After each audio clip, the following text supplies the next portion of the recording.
Colour in film is one of the most simple ways to maintain a certain style. If you think of films and other media products you like the style of, often the colours will be the most appealing part. Enter Jean Luc Godard, a director whose work defined the era of the French New Wave, where traditional film techniques were discarded in order to embrace the experimental and wipe the expectations of cinema away. Alongside Francois Truffaut, Jean-Luc Godard somewhat pioneered the auteur theory. The two came together in the agreement that the director is the true author of a film, and their work will be recognisable as their own. Godard himself is considered an auteur whose consistently loose structure and heavy themes of politics, pop culture, and consumerism define his filmography. Despite using both colour and black and white film, Godard chose colour very carefully when he did use it. The intention behind his use of colour largely contributes to his work's idiosyncrasy and is certainly easy to pick up upon at a glance at his films. His career in feature-length films spanned mostly across the 1960s towards the end of New Wave, contributing shorts as early as 1955 with A Flirtatious Woman and leaving the era behind around 1967 with the release of La Chinoise.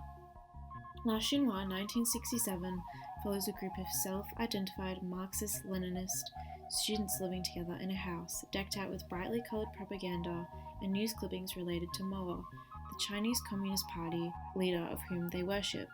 Their daily discussions of revolution develop throughout and soon become plans to assassinate government officials and commit terrorist attacks to push their ideologies.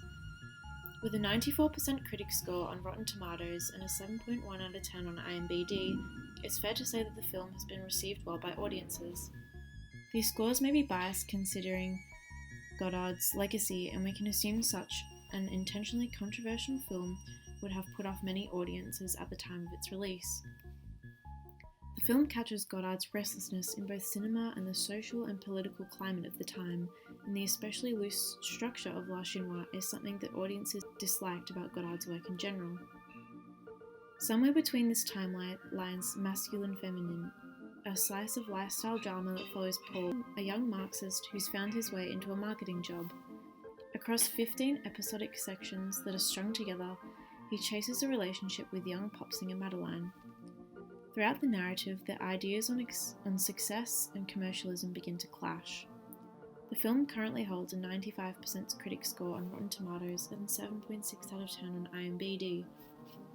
An archived New York Times article from 1966 criticizes the vague and elusive film that blends in with two or three others Godard had put out that year. They describe him as having little more concentration span than the young cast, who evidently have none at all. Towards the end of the 1960s, Godard embraced realism in his work, but as this article demonstrates, the long and meaningless dialogue and scenes that weren't leading to any clear conclusion clearly alienated a portion of audiences. Masculine Feminine is a film with particular focus on sound rather than colour. Godard was known to be resourceful, using whatever he had to make his vision a reality. With consideration of the era, colour film stocks were most likely a more expensive resource. We can assume that he had intention with picking colour, being that it came at a greater cost. The way he bounced back and forward between colour and black and white in his career as a filmmaker indicates colour is important to the vision of his films that use it. The grasp he has on his audience is just the same in his colour films. Take La Chinoise, for example, a film that's comic book-esque style gives the audience something to focus on at all times. The mise-en-scene of a long monologue with brightly coloured propaganda or advertisements, carefully arranged furniture and striking art. Godard uses colour to reach out and grab his audience, overwhelming them with information and ultimately planting his seed in their minds. However, the colours feel brushed on in the last minute, premature. As Godard explained, the ideas of Marxism are about relearning the elementary in order to invent something new, much like New Wave. His approach to film was going back to basics and using old techniques in new ways, colour being the first. Often his colour films will have a mocking tone to them, as Godard never prescribed to the suspension of disbelief. If you look at the way he represents blood with bright red paint, he wants it to be seen as artificial and fake because he isn't trying to trick his audience into believing what they're seeing is real in the first place.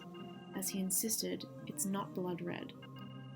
This is an element which is absent in his black and white films, which focus on the characters' very natural states. the natural mannerisms of the actors coming through, and the natural handheld shots that make you feel like you're on set filming them yourself. One could say his emphasis on the artificial invites no interpretation, that his use of colour has no deeper meaning or representation. You could look at it from the angle that the visuals themselves are intentionally shallow so that they point the audience towards what's going on in the background. Comic book violence right in front of your eyes is just a placeholder for the true violence of the war, riots, and revolutions happening on the other side of the screen. Despite this, it is clear that his use of colour is backed with intent and his style is maintained whether the picture is colour or black and white. As an extremely resourceful filmmaker, Jean Luc Godard's jumping between colour and black and white was a way of revisiting the basics of filmmaking and develop a new way to use old techniques.